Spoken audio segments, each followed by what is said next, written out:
The oubliette simply means to forget in French. This was a punishment that was used in many places throughout history, including in the London Tower, which had a small and confined room called Little Ease.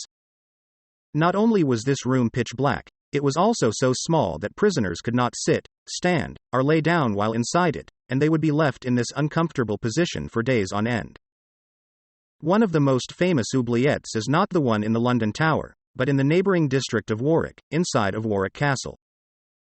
Here, deep underground in the castle's dungeons, is a very small and narrow cell, completely made of stone, which has a metal door to close it shut. Prisoners were tossed inside of the cell and forgotten about, as the name implies. The prisoner would just have to sit there and wait for their inevitable death, which usually came in a few days from dehydration or starvation.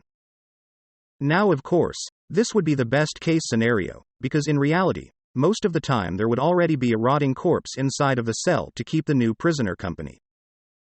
The previous occupier of the cell would serve as a daily reminder of his upcoming fate. But that's not the only companions that he will have, since the underground dungeons are completely infested with rats that have developed a taste for human flesh. But wait, there's more.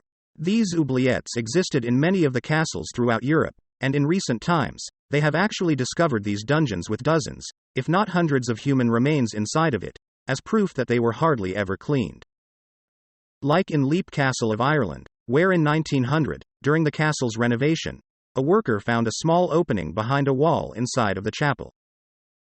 This hole had an 8-foot drop that led to a large oubliette. And what the worker found inside shocked him, since it was filled with so many skeletons that they needed multiple cartloads to clear it all out. But just when you think this section is over, it just keeps on giving. You see, there's been many stories of men who have been placed inside one of these dungeons and kept alive for years and years on end, surviving off crumbs of food and minimal amounts of water, prolonging their inevitable demise for as long as humanly possible.